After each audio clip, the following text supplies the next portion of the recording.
Hello and welcome to our seminar today on Ukrainian traditional dance in its international context. Before we start, I want you to know that this seminar is being recorded for the ICTM Study Group in Ethnochoreology archives, and it will be available for teaching and research purposes.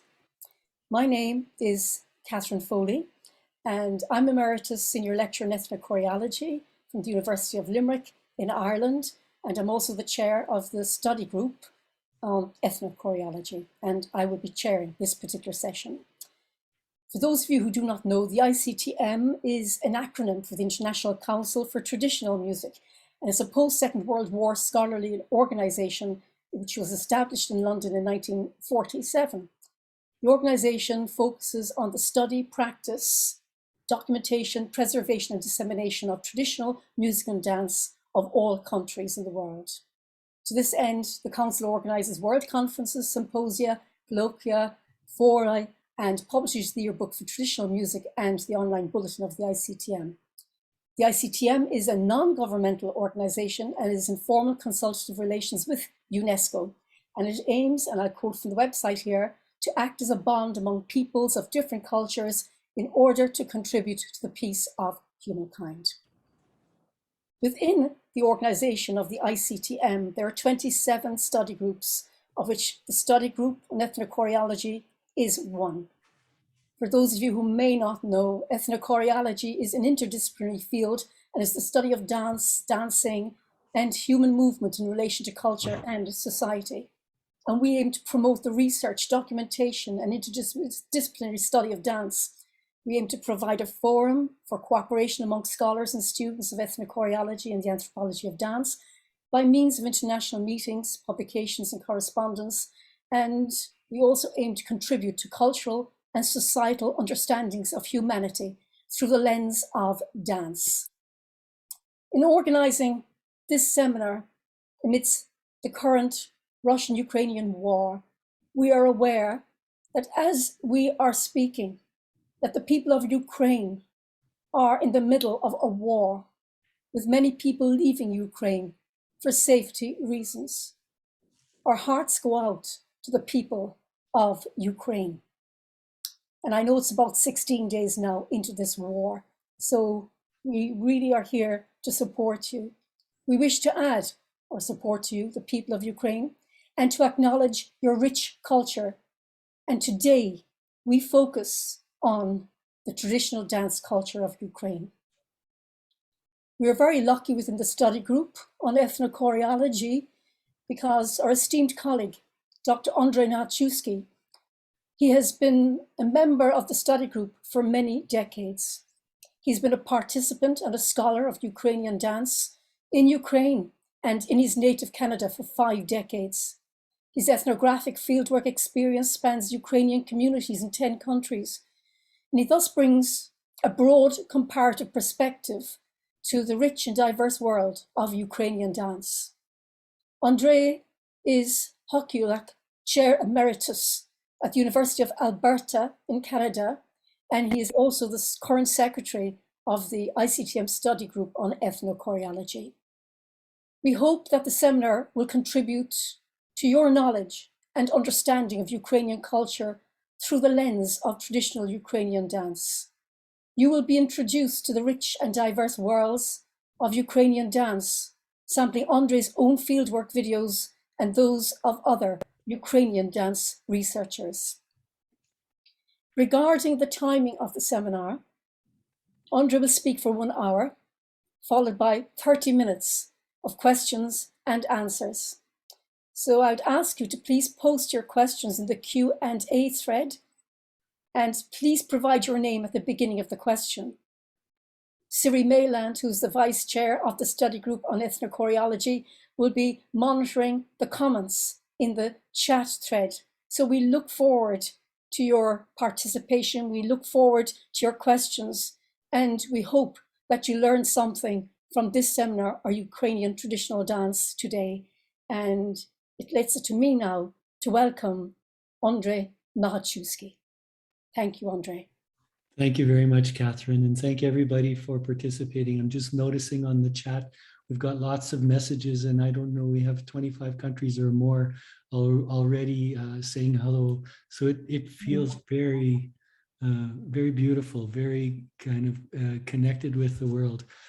So thank you very much. I will get right to my presentation. Thank you all very much for attending. This is the first time I've been actively working as a co-host on a Zoom webinar. I've often just been a panelist or something, but now I'm learning the technology of it all as well. And it seems to be going okay so far. So the talk I would like to present today is on Ukrainian traditional dance in international context. So the first thing I need to learn is how to switch my slides. So as Catherine was saying, I'm an emeritus professor from the University of Alberta. I worked through my career as the Hutseliak Chair of Ukrainian Culture and Ethnography. My training is as a folklorist. I have Canadian roots from a little over 100 years ago. Different grandparents and great-grandparents came to Canada from Western Ukraine starting in 1901 until about 1913. And then the family has 3-4 generations, now 5. I just became a grandfather 3 days ago, so I'm just so excited about that as well. That affects my perspective on this topic. I really see it as a diaspora scholar. I have indeed done ethnographic fieldwork in Ukraine. I've been there 16 or 17 times. Most of my, basically all of my fieldwork has been in the Western regions, and most of my experience has been there, as well as in a number of other countries that have Ukrainian communities there. The plan for today's discussion, I hope, is first I will talk about traditional rural dance, perhaps called folk dance. I want to talk about it in terms of geographic patterns and historical patterns, because they really strongly influence the international context for Ukrainian dance. The second part, I want to deal with this concept of reflectiveness, which I think is an absolute key to understanding ethnic dance, national dance, character dance, the kind of things that we're talking about here in terms of their relevance in the past and relevance in the present. And then I want to talk about Ukrainian reflective dance. It's got a 200-year history with 4 main approaches, and I want to just introduce each of them. My goal is to also generally just give kind of an informational introduction on Ukrainian dance. And so I'd like to show you many video clips to give you kind of a visual and audio impression of what we're talking about. So the first part is talking about geographic patterns. So when we're dealing with traditional rural dance, in Ukraine in particular, the population has been agricultural villagers for a long, long time. About 8,000 years ago, agriculture developed in this territory, and it was only in 1965 that the population of Ukraine became more urban than rural. Until 1965, it was more rural. So more than half of the population was agricultural villagers, and certainly on the level of symbolism, Ukraine has deep, deep connection with rural agricultural people. Those people, peasants, have a typically traditional conservative culture and worldview, and they travel less than we do, certainly in the past when travel technology was less. But generally speaking, the worldview of a peasant is more localized than the worldview of an urbanite and the worldview of people like you and I that are dealing with things happening all around the world. In terms of geographic patterns, Ukraine is a large country. It's after Russia, it's the largest country in Europe. It's larger than France. It's larger than Spain. Those are the other two really big countries. It's almost twice as big as Germany, et cetera, et cetera. If we're talking about traditional rural people in a huge country like this, it's no surprise that we can imagine many small little local subcultures in this broad area. The ethnographic regions, shall we call them, are influenced by the physical zones in Ukraine. The south and the east of Ukraine has historically been open steppe, and as you go northward and westward, it gets more forested and more forested. So the northwest areas were quite forested. There's also a swampy area. It's a lowland area now called Polisia in Ukraine. And then in the far west, there are the Carpathian Mountains that extend into Poland and Slovakia and Romania. And on the extreme west, southwest there, a part of what's now Ukrainian territory is part of the Great Hungarian Plain. Again, very good agricultural land. So the forest areas have now been largely turned into agricultural areas. The swampy areas have been mostly drained. It's quite sandy, but also pretty good for agriculture. So Ukraine is by far an agricultural territory that's kind of prime territory for traditional rural agricultural culture. Crimea also has some mountains. They're younger mountains than the Carpathian Mountains, great for mountain climbing and things like that. The eastern part of Ukraine is steppe and continues on and continues on and continues on for a long, long time. Serhiy Korolyuk, a colleague, a brilliant dancer and choreographer and leader of Ukrainian dance who now lives in Canada, made this map proposing ethnographic regions of Ukraine.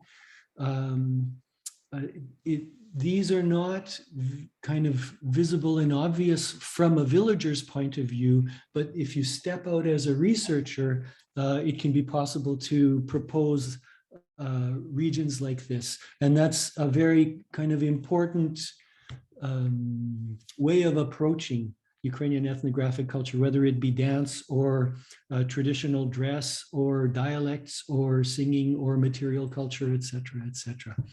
What's significant for us is the western regions of Ukraine, which were once the mountainous and the forested areas, are small ethnographic regions, quite discrete, quite different from each other.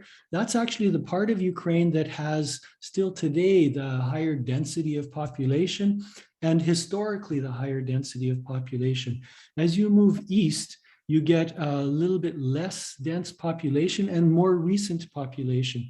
So the open steppe areas for a long time were not particularly populated. And it was in the 18th century, 19th century that people moved in there more and more.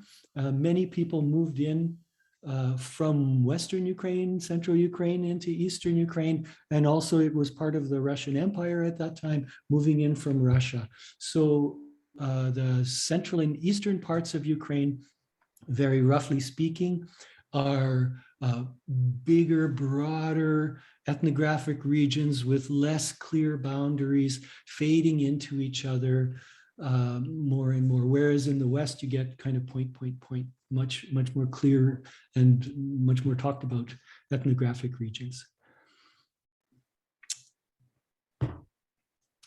So a quick brief introduction, and soon I'll get back into geography, but now let's flip for a few minutes into Ukrainian history. There are a number of very important different periods in Ukrainian history. Big political state, a huge power in Europe in its time was Kievan Rus, growing gradually from around 1800s till 1240. And at that time, Kiev was obviously the capital of it. That's why it takes the name. The word Rus comes from Vikings who were engaged with the beginning times of Kievan Rus. And so the center of it was in the southern area, and it extended north, going all the way up to Scandinavia. At this time, Muscovy and Moscow wasn't a factor. The city of Moscow is hundreds of years younger than the city of Kiev. Moscow comes into play way later in the 1400s, 1500s with the Cossack era. The Cossack era had also a fair degree of sovereignty, greater and lesser as time went. If you notice the maps on the right hand of the screen, you'll see that the shape of any kind of a political entity that could be called Ukraine differed quite a bit in the different time periods. The era of the three empires, from a big kind of shock came politically to the Cossacks in 1667 until 1917, was dominated primarily by the Austro-Hungarian Empire in the west, most of the territory by the Tsarist Russian Empire in the central area, and by the Ottoman Empire in the south. Ukraine wasn't a political state, more or less, from those times. Sometimes it had kind of provincial status, bits of it had provincial status, et cetera, but administratively it wasn't important. But obviously the farmers were speaking Ukrainian, and Ukrainian culture was active and alive there. That's where we start getting a little bit information about dance activity, and some of the dances that we know about, we imagine becoming really kind of formed at that point. Ukraine was a republic. Actually, several different republics were declared and then didn't last very long in the period from 1917 to 1921. It was defeated by the Red Army, and by 1922, it became part of the Soviet Union and the Ukrainian SSR. Ukraine became independent with the fall of the Soviet Union until today. And every day we're looking at the news.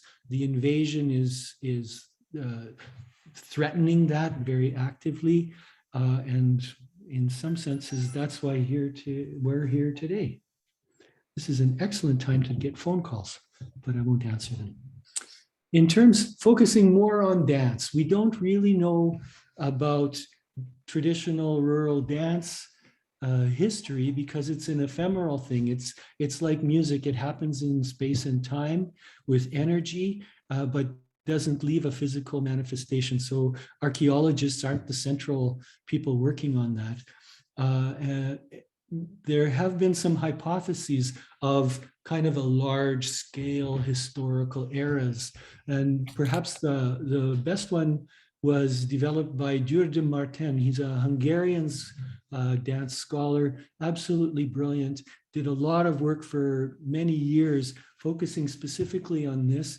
And still then, he proposes just a hypothesis. Certainly this hasn't been researched in Ukrainian territories, and they have some special characteristics, but I think my intuition is that there's something to this, and there are bits and pieces of this that kind of fit.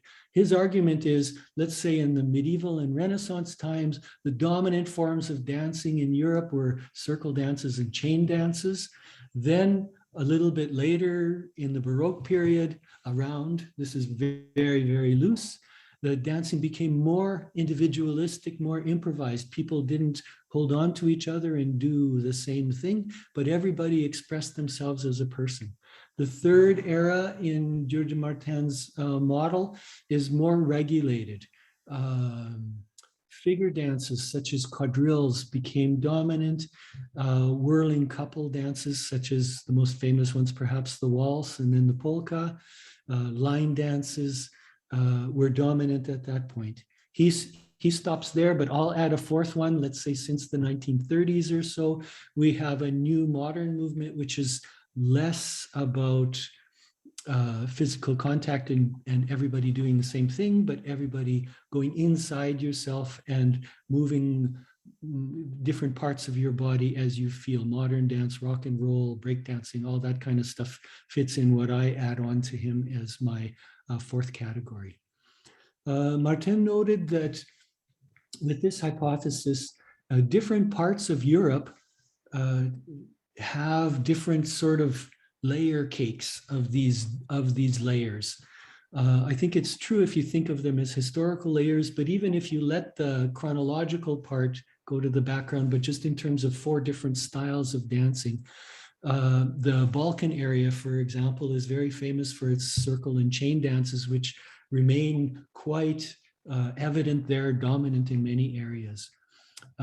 Other areas of Europe, perhaps the north of Europe, is more into couple dances, perhaps whirling couple dances and figure dances as the dominant ones. Of course, that doesn't mean that they're not allowed to have any other style. It's just a mixture with this one being more dominant, etc. And when a new layer comes in, the old layer survives in different manifestations, as Martin would argue. He argued that Hungary has a big balance of all of those. Hungary has lots of good examples from all 3, on now I would say all 4 of the layers. And I would argue that if these things apply to Ukraine, that works for Ukraine as well. That there are certainly circle and chain dances. There are certainly quite a lot of improvised forms. Lots of dances are also set up in couples, often couple dances in a circle. And certainly Ukraine has participated in the world of 20th century and 21st century modernism. And now I'd like to play some examples for you so we can not talk in theory, but have a little bit of kind of concrete examples. And I'm going to do it in that order of those 4 major different kind of styles of dancing. This first one, oops. The recording from 2013 in Western Ukraine by Vincent Booth.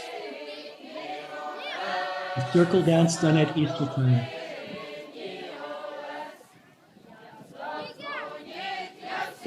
The choreographic elements of this one are not very complicated. It's basically people walking and singing, but the circle is a very important part of it.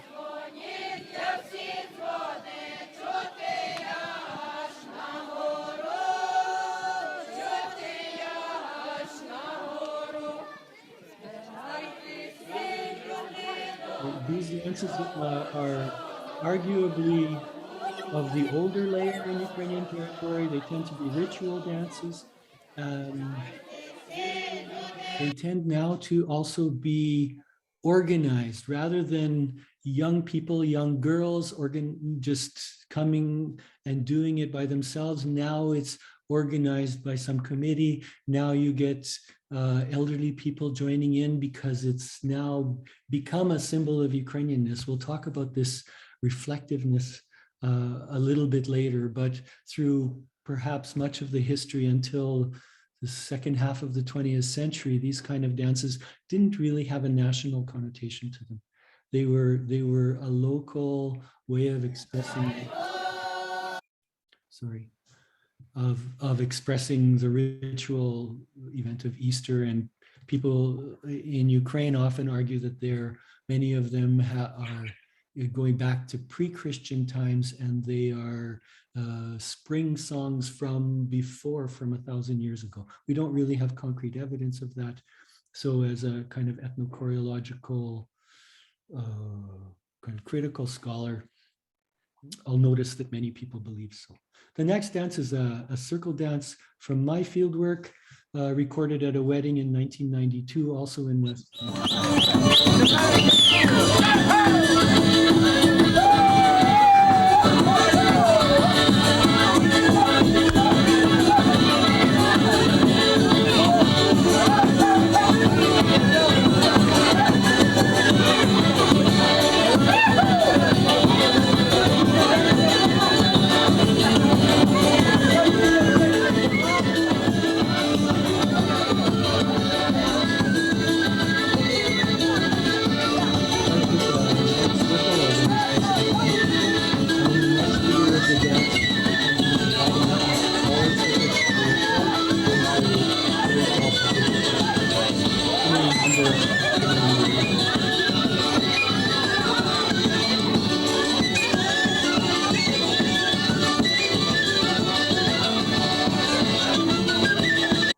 I like talking about fieldwork methodology a lot. These first 2 examples are recorded in the natural context. So this is an actual wedding. It's about midnight here.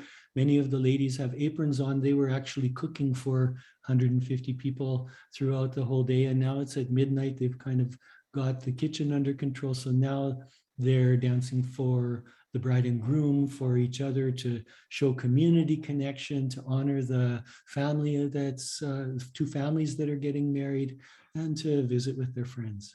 That's the main things that are happening from their point of view here.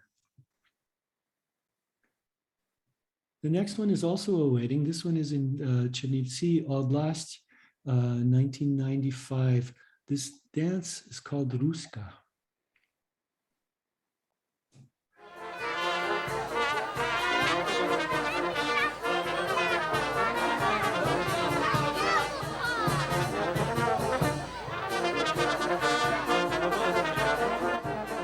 The volume down so I can speak over it a little bit.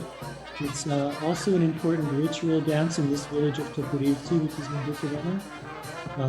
The people participating in it are very particular. The bride danced with the wedding father. The father of the bride danced with somebody else. The mother of the bride danced with somebody else. And this is regulated and it should be done in certain ways. So a ritual dance. People would argue that it's older dance, it's an important one. We have good evidence at the beginning of the 20th century that it was quite dominant there. That's the guys standing around who aren't dancing this formal dance.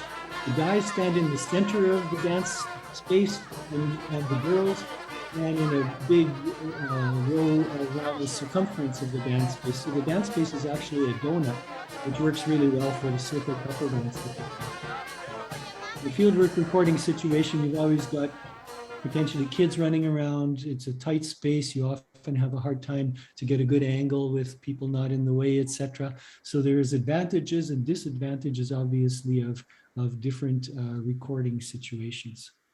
I'll come back to that wedding in a little while. Now I'd like to show another circle couple dance. This one is recorded by the group of Miklos Both. He has got a project called the Polyphony Project, based in Hungary, an absolutely beautiful project that's mostly engaged with ethnomusicology. Instead of doing in situ natural context recordings, his project opts to have the advantages of a different strategy of things, and he makes almost a studio quality. When he gets a groups of people singing, he gives each one a microphone.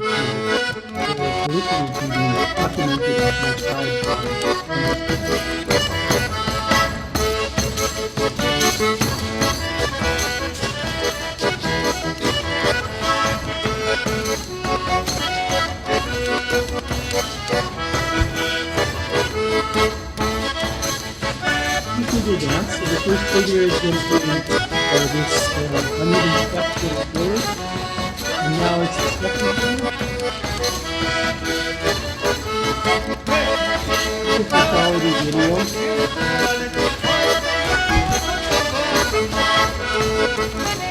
Now, older people remembering the dance from earlier times. It's not clear that this dance is current. So another advantage of this kind of more interview-based is you can get people to demonstrate things electronically. So maybe you're losing a little bit of the atmosphere and the environment.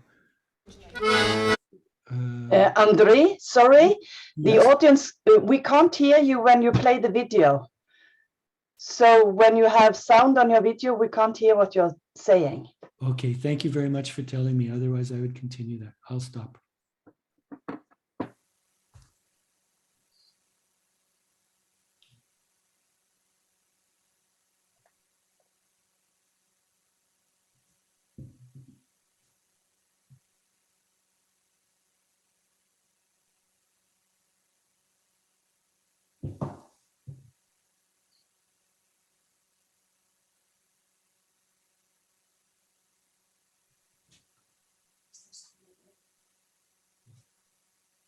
It's a silent film.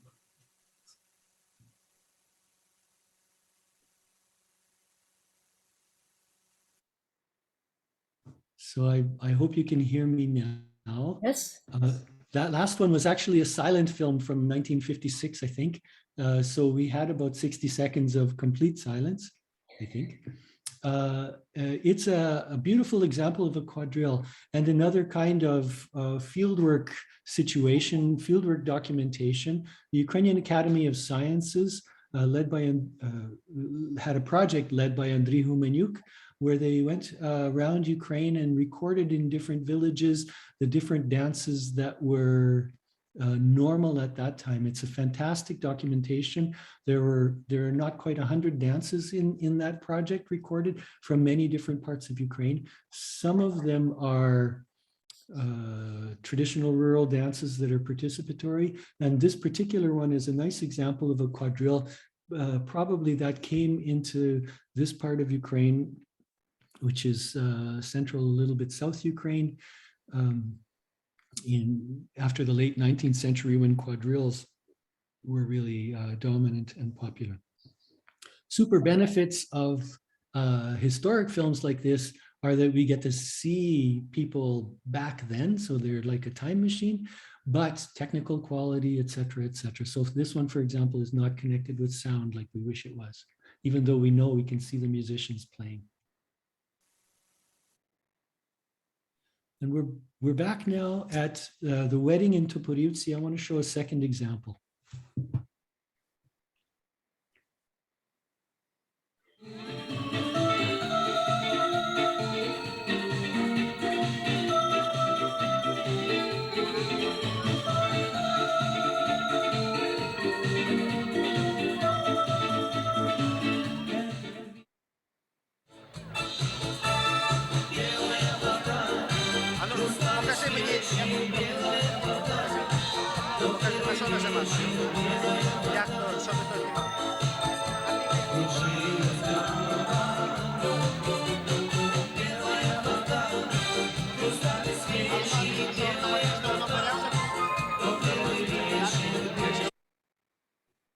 There we go. So in the village of Toporyutsy, this dance was called shake.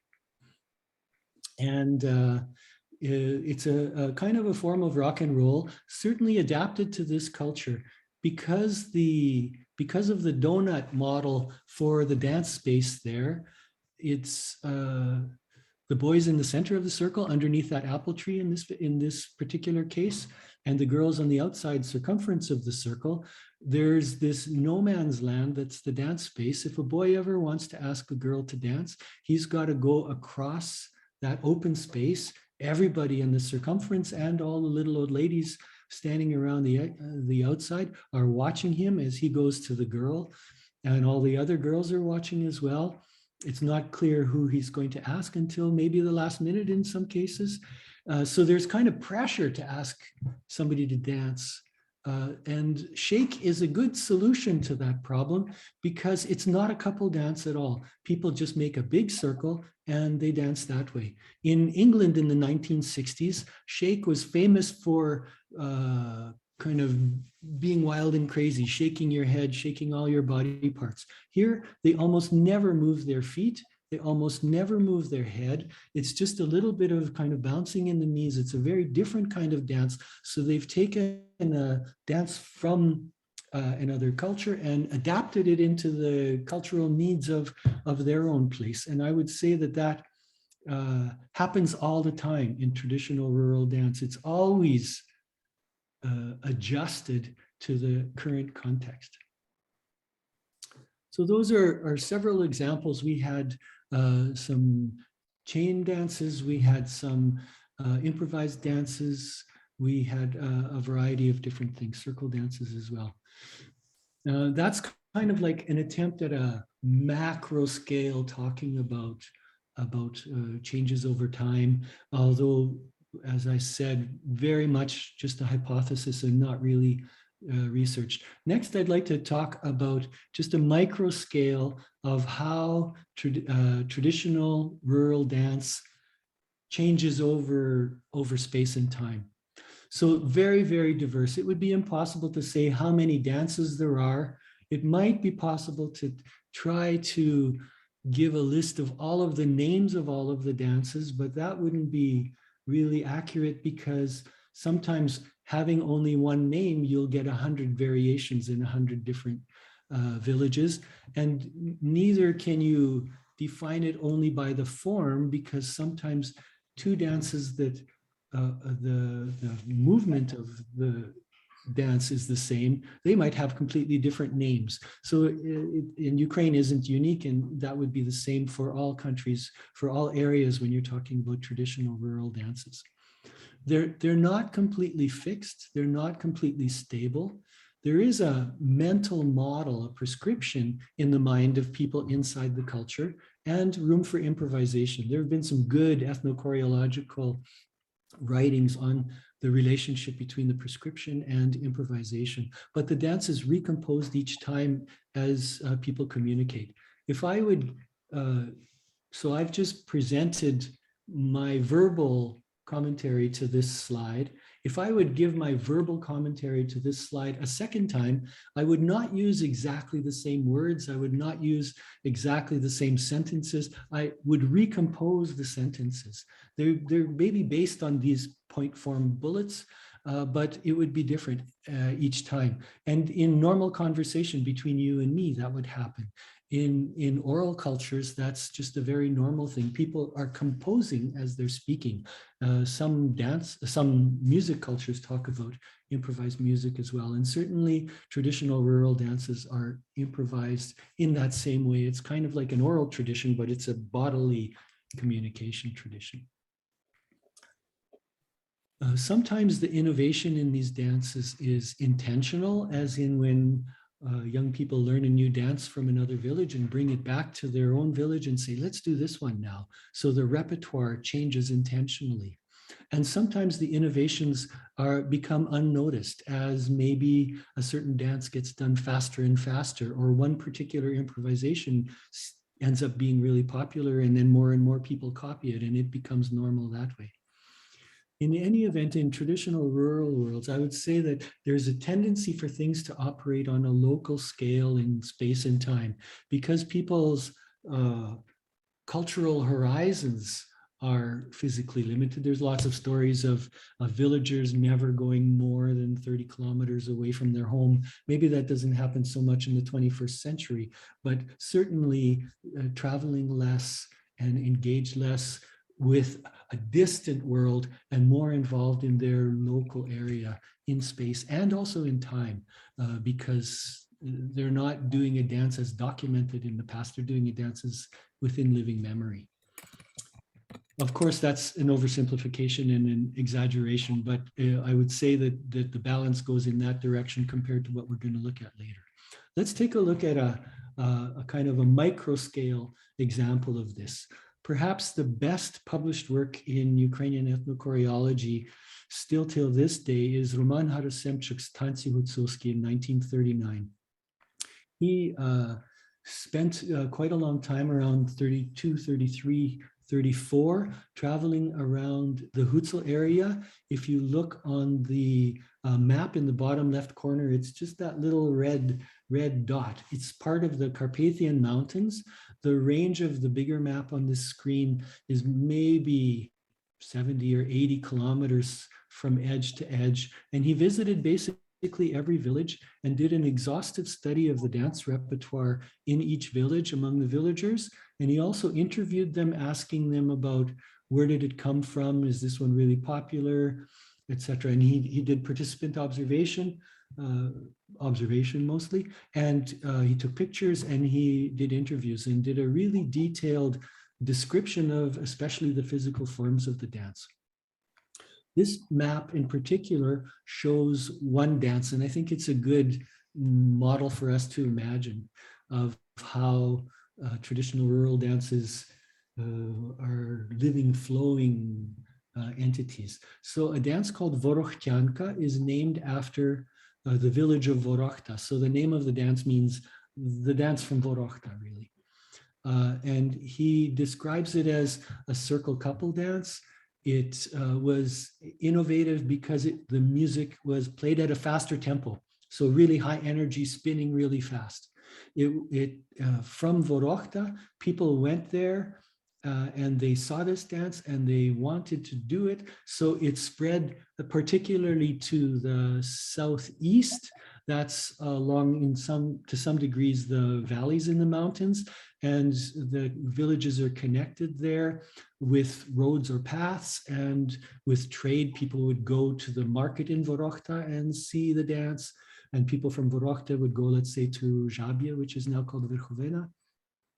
And so the dance spread kind of from village to village. After going southeast for a while, then it also made another move north from those villages, kind of a secondary expansion going up to Yavoriu, Krivurivnya, and there. So all of the areas in red had villagers who knew Vorochtyanka and danced Vorochtyanka. The villages in black did not do Vorochtyanka. So we know from about 1900 to about 1930, this particular dance spread and spread and spread. It had a larger geographic range.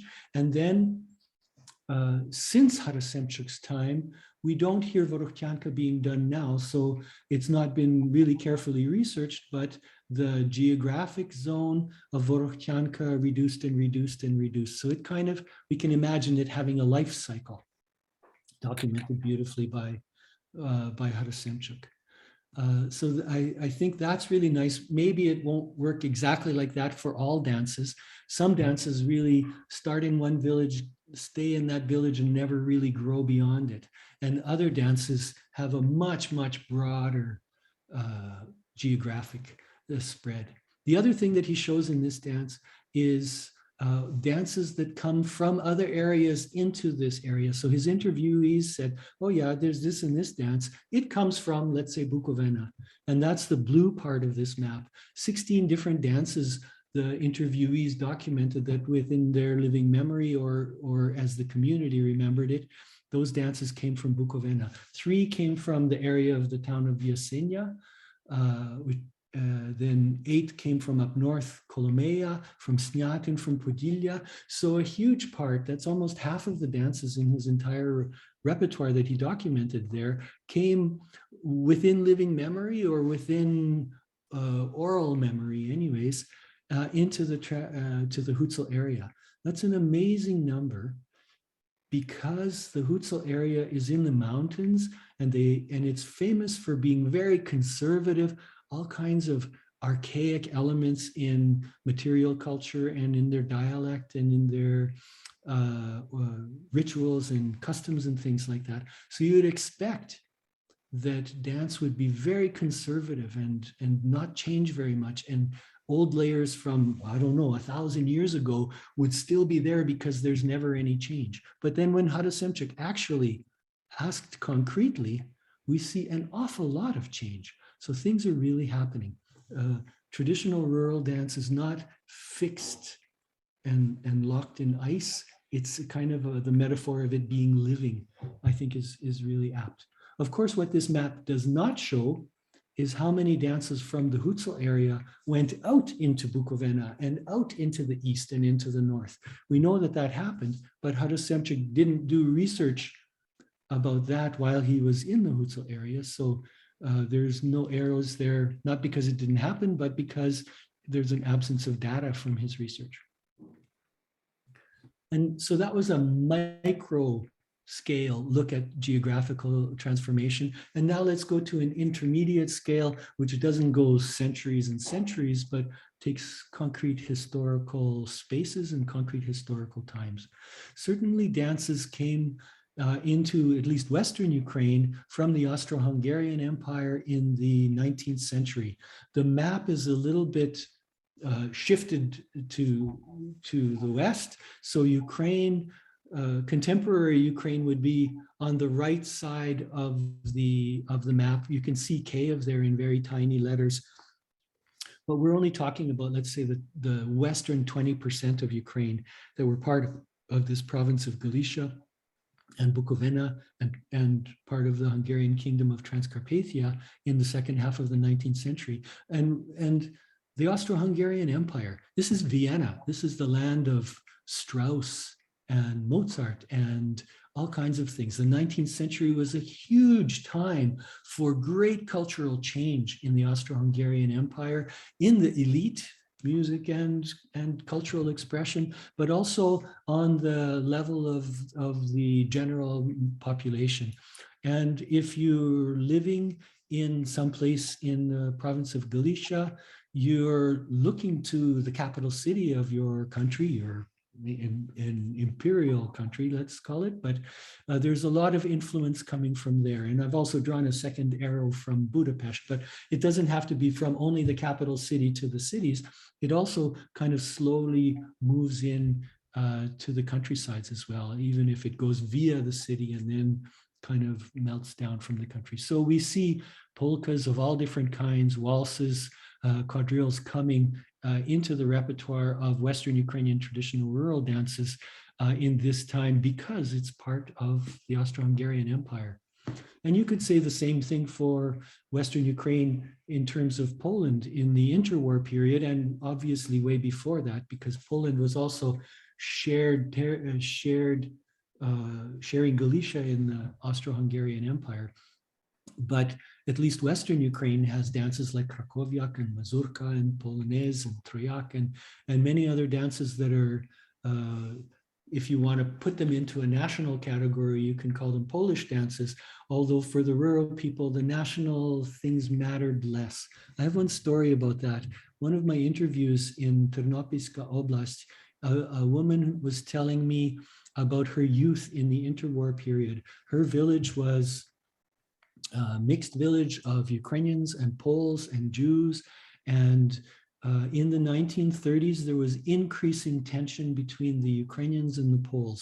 At first, when she was a young teenager, the youth of the village all danced together. But in the 1930s, there became this kind of ethnic consciousness, and they separated, national consciousness, and they separated. They built two different community halls. There was the Polish hall and the Ukrainian hall.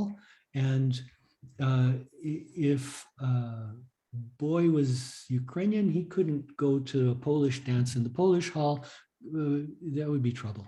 And the same thing if a Polish guy couldn't go to a Ukrainian dance. The girls could kind of move a little bit more freely, but if a guy kind of was trespassing, there would be trouble. And I asked her, what kind of dances did you dance? And she said, oh, we danced the different kolomeyka, and we danced polkas, and we danced this and that, and we danced the Krakowiak and the Mazurka in the Ukrainian hall. And then I said, well, what kind of dances did they do in the Polish hall? Well, and she says, oh yeah, the same ones. It was the kolomeyka and a polka and a Mazurka and a Krakowiak. It was the same musicians anyways. They were playing the same dances in both halls. So even though the people were engaging more and more strongly with the national identity, they didn't connect that with the dances, which later on became, kolomeyka is called a Ukrainian dance, and Krakowiak is called, it's named after Krakow. It's a Polish particular dance. But in social dancing at the time, that didn't matter nearly so much. And of course, Central Ukraine, Eastern Ukraine has been part of the Russian Empire for now several hundred years.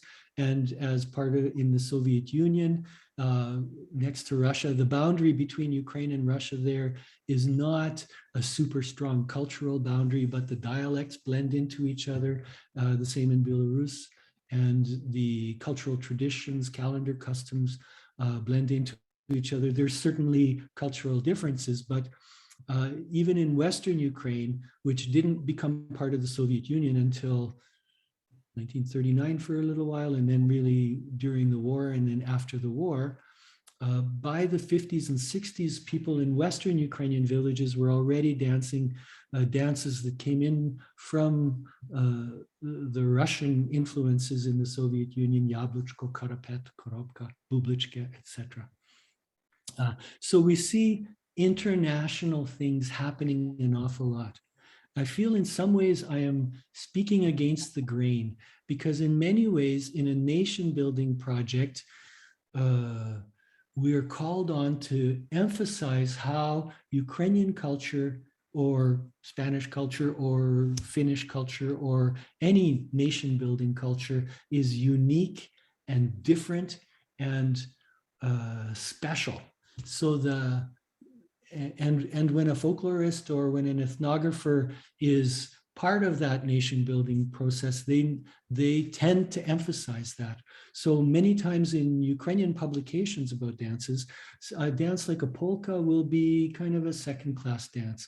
And a quadrille, well, it doesn't really make it into the repertoire of stage dances because it's not, quote, quote, Ukrainian enough.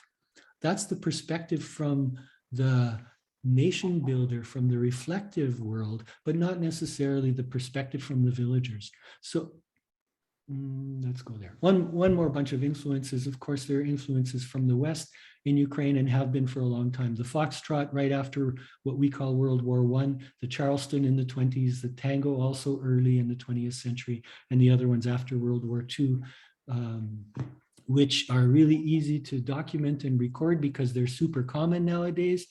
But ethnographers don't go into discotheques very often to document Ukrainian traditional dance. I would argue that an inclusive perspective would include those as well. So if we talk about the motivations of traditional rural dances, it's a social activity. Sometimes it's for courtship. Sometimes it's an important calendar custom ritual or a life cycle ritual or maybe a weekly ritual.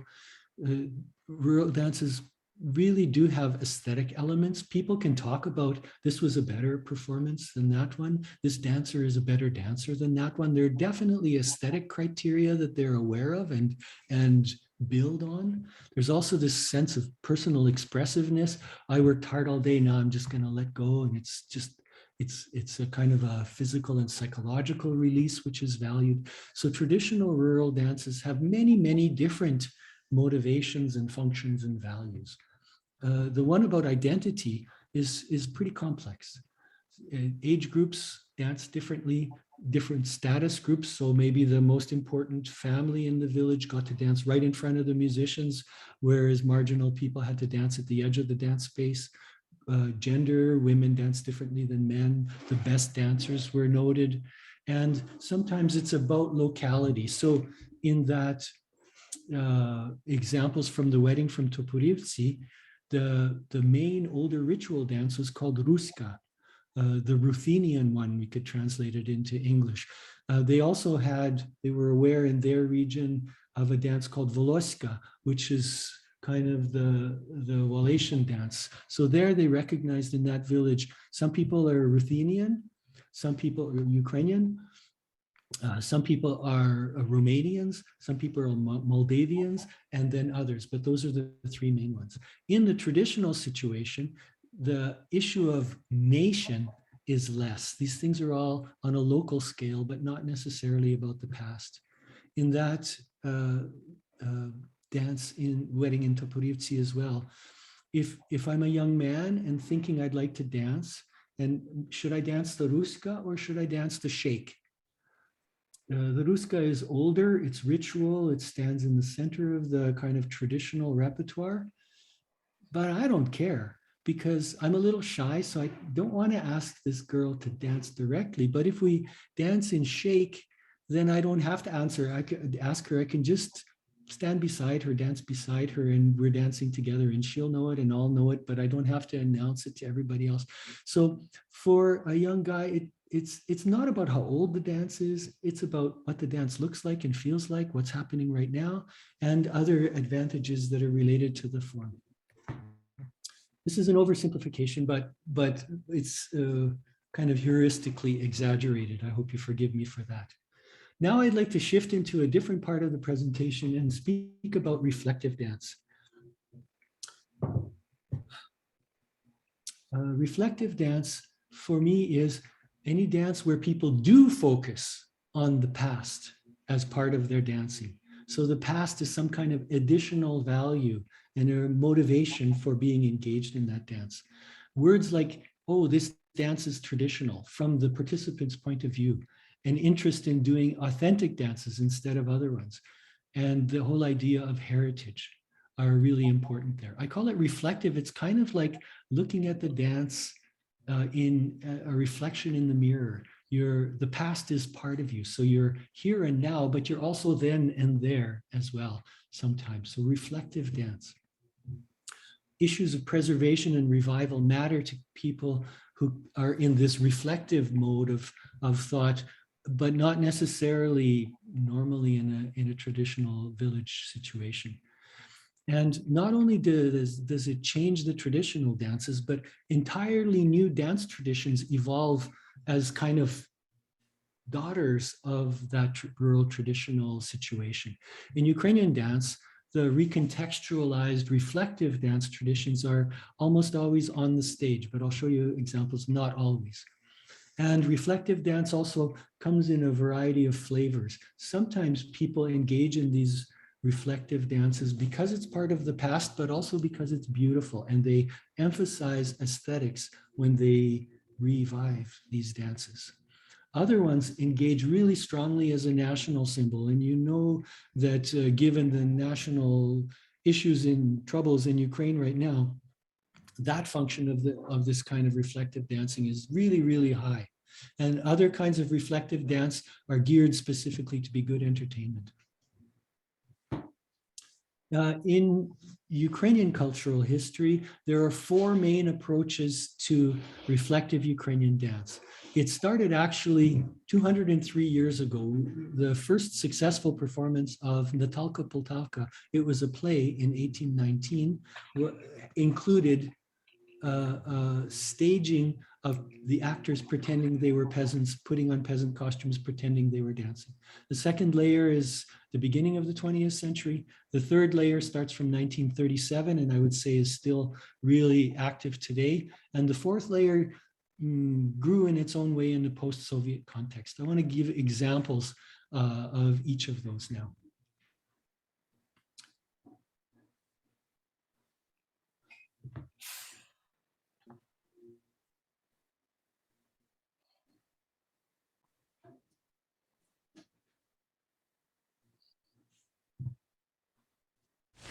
Дівчата, а ось і музики прийшли.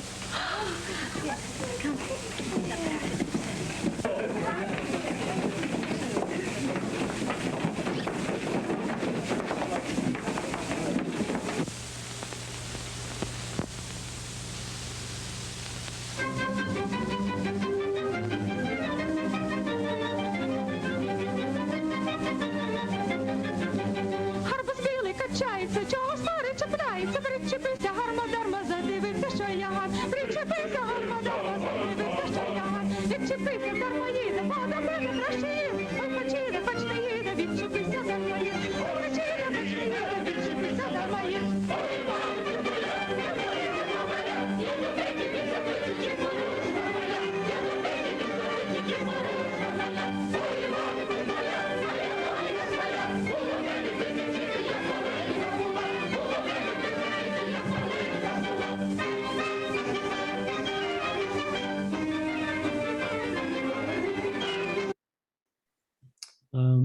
I'm looking at the clock, so I'm cutting the clips a little bit shorter.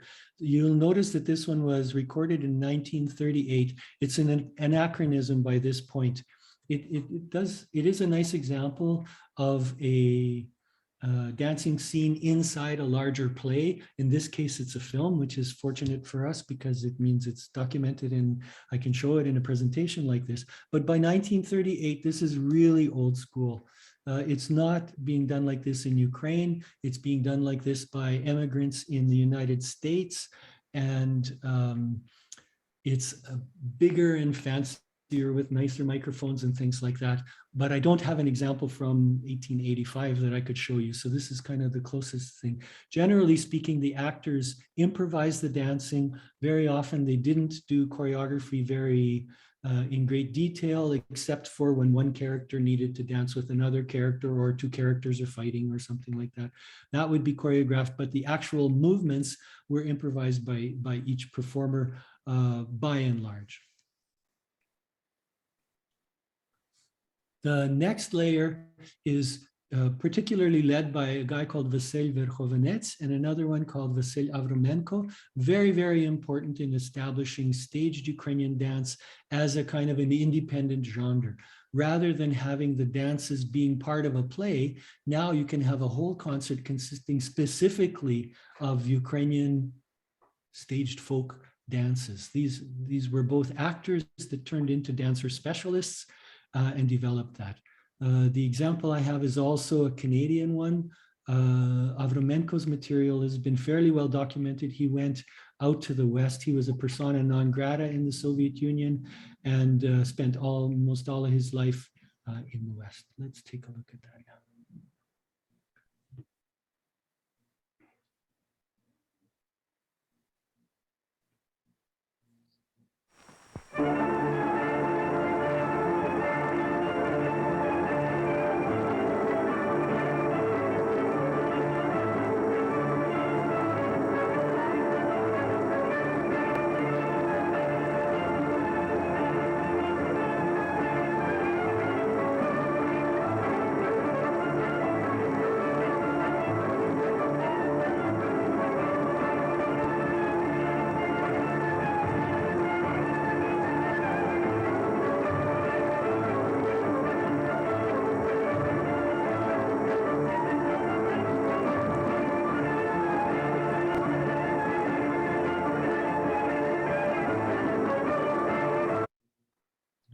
I apologize for the cutting the dances in half. When they're stage compositions, the entire composition is important. So it would be nice if I could show the whole thing, but I hope just to give you a little impression and then go from there. Characteristics of this one, as you see, it's not really improvised anymore, but the teacher sets the choreography, the dancers learn how to do it, and they're supposed to reproduce it on stage without any mistakes. So they try as best they can to cut improvisation away. It makes it more monumental, more in unison, matching some styles of theatrical aesthetics from the early 20th century up to the 1920s. Wanted to say one other characteristic of this approach to staged folk dance is supranationalistic. Avromenko was engaged in the fighting at the Ukrainian National Republic period and was captured and was doing his work in exile in what was then Poland after 1918 to 1921. Then he needed to leave even further and he went out to Canada and the United States. Verkhovenets stayed in Ukraine, but was actually assassinated. He was killed by the earlier version of the KGB in 1938. So this kind of dancing, really national in its intention and trying to prove that Ukraine is a country. Ukraine does have a beautiful culture.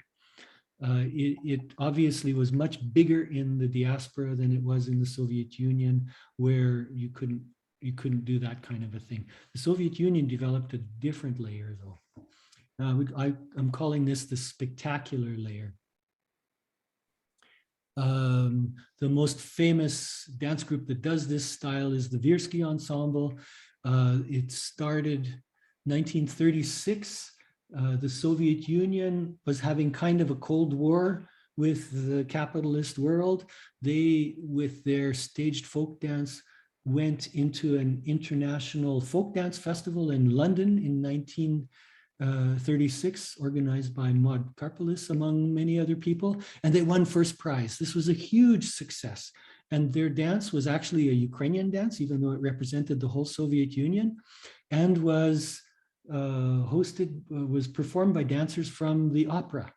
And so they were ballet dancers who did a dance in Ukrainian costume. It was a hopak called the Festival Hopak, and they won first prize. This was a huge diplomatic coup, positive for the Soviet Union. A year later, Igor Moiseyev, who was a guy working in the Bolshoi Ballet, started a professional full-time staged folk dance ensemble in Moscow, which is now called the Moiseyev Ensemble. And that whole style is called the Moiseyev style of dancing. Super balletic, super technical, super virtuosic. Let's have a look.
This dance goes on for 6 minutes. It's a longer dance. I chose it on purpose instead of the more famous Hopak that they have choreographed, which is also 6 or 7 minutes long.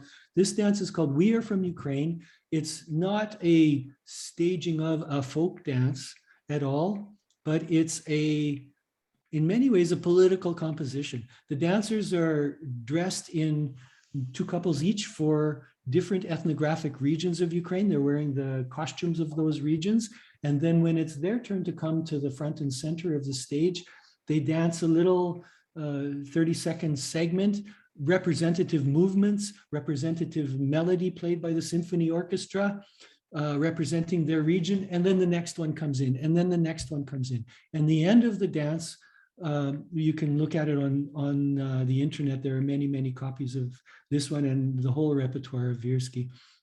They welcome the audience with bread and salt, which is a traditional welcoming thing. So the statement of this choreographic composition is very much all the regions of Ukraine are together. All the regions of Ukraine are super happy. We're glad you're here.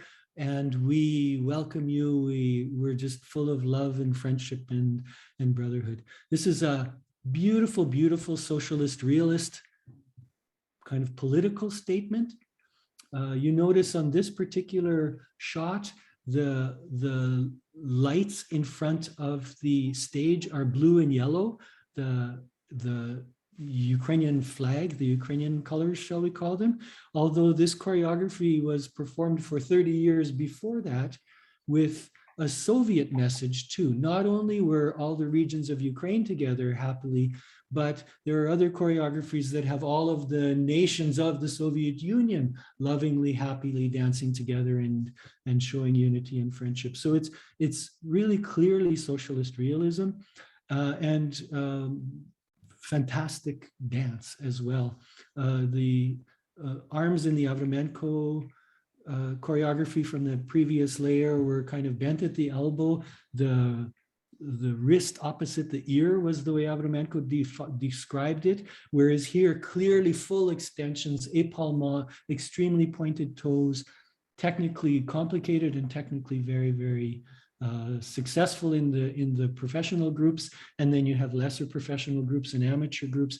This was an enormous industry in the post-World War II Soviet Union, with something like 20, 25 professional staged folk dance ensembles in Ukraine, and literally thousands, maybe hundreds of thousands of dancers, thousands of smaller amateur groups, town groups, village groups, etc. Big, big industry. It was not sustainable when the Soviet Union fell apart and it changed to a market economy.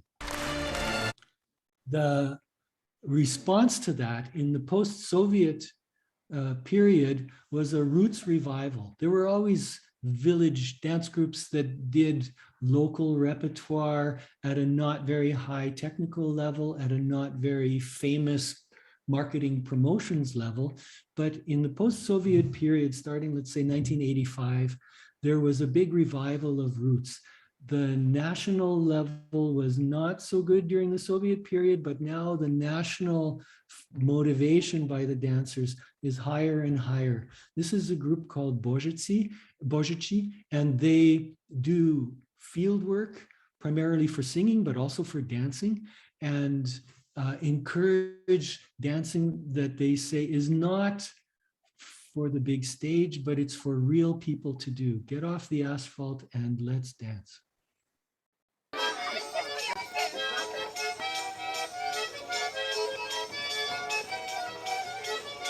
Направо,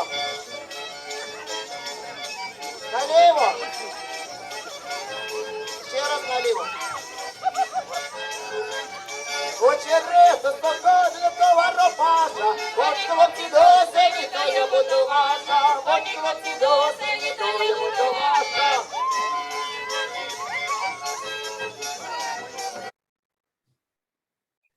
So again, just a few seconds of that so you can get the flavor of it. They're literally dancing on the grass. These are city people, but they're out at the Folk Architecture Museum just at the edge of the city of Kyiv. And they got the musicians got members of the audience to come up, and they did kind of a workshop and learn how to do this dance, and let's dance together. A couple of the dancers are in Ukrainian clothing. Other people are wearing their street clothes. There's one woman there that's barefoot. It's really kind of like the North American folk revival, and in Europe as well. The aesthetics of this approach to reflective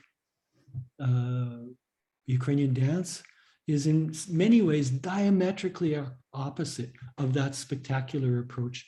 And we really do have a number of excellent groups that are doing that. Whereas the Soviets did not really want to do too much ethnographic fieldwork, because, as Moiseyev said it well, for a larger Soviet context, village dancing was too much of an unpolished jewel. The unpolished was more important than the jewel part. And so they really made the dances up in the stage. Some of them clearly have village roots, like Hopak is named after a village traditional rural dance that was really quite widespread. But more or less, it got its own life on the stage, and it left being an ethnographic activity, and it was really more an aesthetic theatrical activity. The roots approach people, this is a quote from, or several bits of quotes from Ilya Fetisov, who might be listening to us today. Hello, Ilya, if you are. He's from Bozhichi, but there are other examples. There are groups, Burdon, Berehenya, I'm probably going to forget several that are important that are doing this kind of a thing, and it's become really active in post-Soviet Ukraine. It is also a part of an international movement. You can see bits and connections with the kind of 1960s hippie movement a little bit. You can see clear connections with the pre-Christian religious revival in some particular instances. There is a big movement like this also in Russia and other places. So on the one hand, some of these activities are really, really strongly national. Finally, we got out of the Soviet Union. We don't have to do socialist realism more. We can really go back to our roots. And in other senses, it's part of a big international movement as well. So in terms of conclusion, how have we spent the last hour together? I hope that there are a couple of things that stick out for you. The first one is Ukraine is a large country with a very rich and complex worlds of traditional dance. Dance traditions, no matter what kind they are, change in time and space. The scale of change and the context of that change in traditional rural dance can mostly be understood if you're looking at the local scale. Reflective dance operates also on a local scale with particular leaders and particular dancers, and particular choreographies and performances, but they also operate on, in many ways, a global horizon and in terms of time. And yet there's a huge amount of richness and diversity there too. In the 19th century, 20th century, and 21st century, and especially in a context of war and an invasion and things like that, it's hard to be unreflective. It's more and more, everybody is being more reflective. They're seeing this in a global context. They're seeing even their dancing, their own identity, etc. So I would argue that reflectiveness is becoming bigger and more important in dance. So we have cultural shifts happening as we go, I would say perhaps accelerated by the events, the invasion of the last 2 weeks. That's the formal part of my presentation. Slava Ukraini. Thank you very much, Andriy. And it was a wonderful presentation and very clear. I'm sure a lot of people took a lot from it, especially at the time we live in today. And I'm looking at the questions and answers here, and I'll look at a few of them, call them out as they're here. So thank you all who put up your questions and answers. Jackie and Phil Hopkinson, you asked Andriy, what is the relationship between the dance styles and the various religions? That's an excellent question. Various religions. So in this part of the world, the Christianity was accepted in 988 in Kiev and Rus, and it was Orthodox Christianity. Western Ukraine has had quite a lot of influences of Catholicism, and for the last 500 years or so, there has been a Uniate Church, which is Catholic but Byzantine. They are not particularly pro-dance, like Christianity has been all over the place. So dance is not done in the church, although there are lots of rubrics and lots of moving and lots of human expressive movement in church services and things like that. The Easter games were usually, if not tolerated, but actively supported by the various churches. Lenten period was a time where you shouldn't dance. So generally speaking, the church didn't grow the dancing world, but defined it by putting various characteristics and limits on it. How's that for an answer? Thank you, Andriy.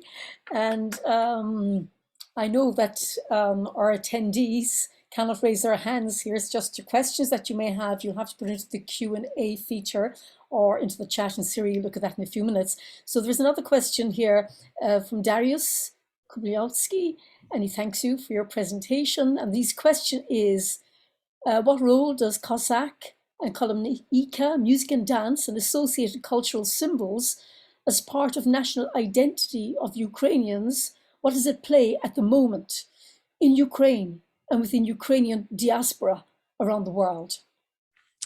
I would say it's very, very important. Reflective ethnic dance, shall we call it, or reflective national dance in the context of your question, is important in many countries all around the world.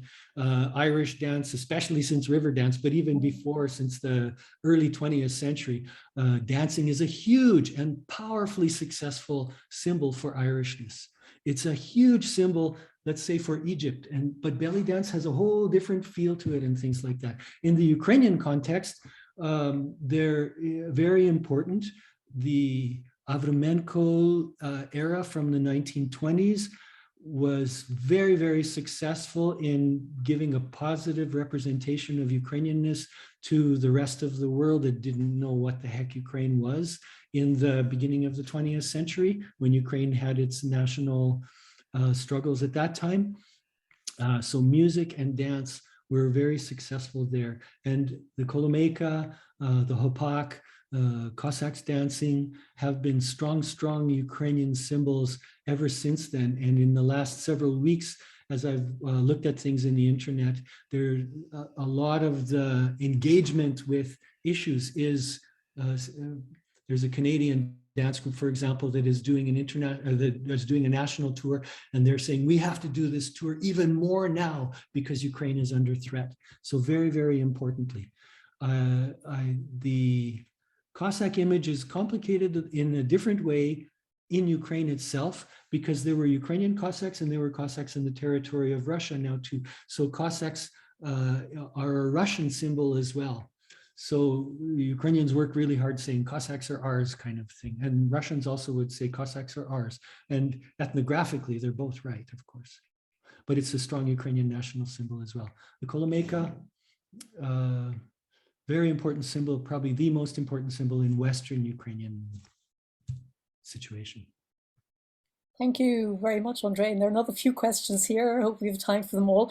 Oliver Gerlach has asked, you talked about Polish and Ukrainian dancers, also about Russian admiration for Ukrainian heritage.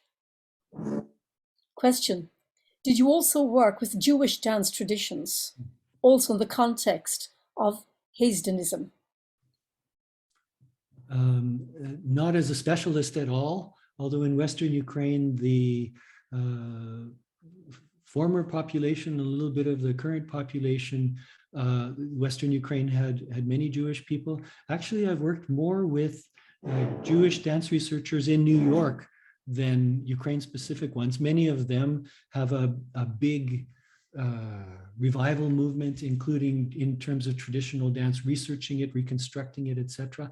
And I find it wonderful to work with those colleagues. We actually find the national symbol needs to say we're unique and they're unique, and their kind of national identification process also needs them to say this is specifically a Jewish thing. But when we talk about the dance forms and in some cases the names, etc., we find an amazing amount of overlap. The people in some contexts were quite isolated from each other and saw each other as the other, but in other, and they didn't necessarily dance together if they were kind of strictly religious, but there were all kinds of situations where, I mean, the kids played with each other, and there's all kinds of contact, including musical contact with musicians and including the forms of the dances as well. Okay, thank you, Andriy. And Turko Zebek, he's asked, can you please explain the title image of your lecture, Kolo Dance on 2 Levels, its name, and something more about its background? That's one section of the question. He's asked 2 questions, that's one. Just to explain the title image of your lecture, the Kolo Dance on 2 Levels. Yes, that's another Easter game done in this case around in the churchyard on Easter Sunday, Monday, Tuesday, very common in Western Ukraine. That's an image from the late 18th century in an Austro-Hungarian big royal publication where they have just beautiful, beautiful woodcuts, lithographs. And that tower, it's called Veja, is quite common in Western Ukrainian songs too. But I also know they're in Croatia, they're in all over in Central Europe. That's a kind of a common thing. Another example of how national dance forms don't care about boundaries. They convert into different language areas, convert into different cultural areas an awful lot. There are legends about it that if the boys, in one particular ethnographic recording, if the boys are good enough and strong enough to set a tower up like that, and if the bottom boys can walk around the church 3 times without the tower falling, that means they'll have a good year next year. It also means the girls will be very impressed, and that's good for the boys too. Okay, and Turko follows up again with another question. He said he showed us an example from Rivne Oblast, recorded in 2018. He said, is that a name of the dance? And then the same as the previous question, can you give us a little bit more on its background? That one is not my fieldwork. I had never heard of that name. It's called Pechene Porosya. It literally means baked piglet. I've never heard of this name. It's recorded as part of the polyphony recordings. I'm sure that it's named in that particular village after the text of a song, and the form of the dance is a typical kind of a 2-figure couple circle dance from probably originating from the late 19th century, and then who knows how the form evolved. The ladies are really old, so we can't really see the technique of the footwork that's intended, but it's kind of what like we would call in Canada a toe heel formation. So I'm sorry, I can't hear. In the polyphony, people usually have fantastic recordings of the audio, so you can hear the sound really clearly. On their website, they write out the words of the particular song, I think. Yeah, you see some more follow-up in the question answer, Andriy, but at this stage, I think I'll have to hand over to Siri. Siri, I know there are some questions also on the chat thread, so maybe you'd like to put some of those questions to Andriy as well. Yes, hi, everybody. I can't show the video, unfortunately, but I'm here. Andriy, you have got so many comments of this great lecture, so I hope you will read the comments afterwards. I can't read them to you now. And there are also some comments while you were talking. There were some comments about others had other impressions than you, but I don't want to read them either because they will be out of context. But Lorraine, she is asking, could the dance Troika be considered Ukrainian? I will start by asking a question about the question. The idea that a dance belongs to a nation, it doesn't fit the ethnographic reality. Nations are perhaps younger than dances. They're 2 different planes. So if your question means Did they ever do that dance in Ukraine? Then my answer is yes. In the same way, shake is a Ukrainian dance, rock and roll is a Ukrainian dance, and Saturday Night Fever is a Ukrainian dance, if and when it is done in Ukraine. So in that sense, yes. Dances don't belong to nations or states, except in the context of the national movement. And as an ethnochoreologist, the national movement is not my frame. It's one of the subjects that I study.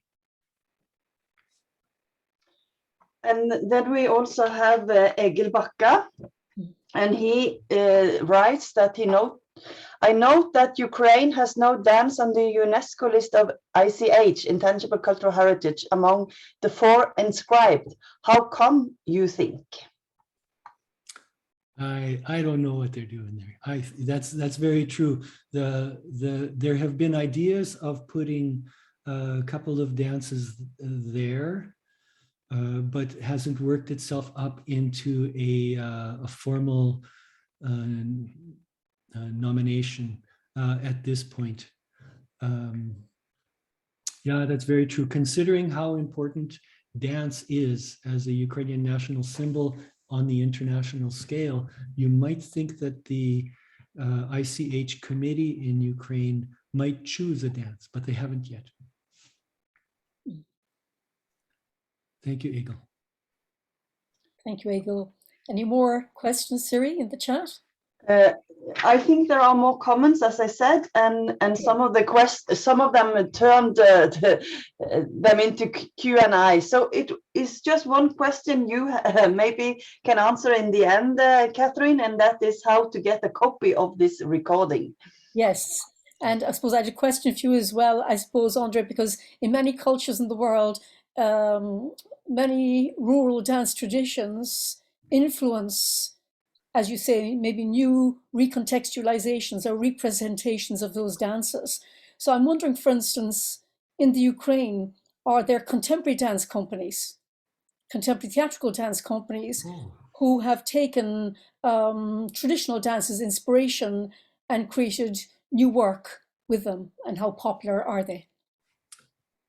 Yes, definitely that happens. So the last several presentations to the Eurovision competitions, for example, just like river dance's history, have been kind of contemporary modern singers who riff off of traditional themes or rural themes or something like that. So there's definitely that happening. I'm actually not that familiar with the people that would call themselves contemporary dance people. I know just a few cases, and yes, that is certainly happening. Okay, Andriy, thank you so much for that. And at this stage, I will come to the end of our seminar.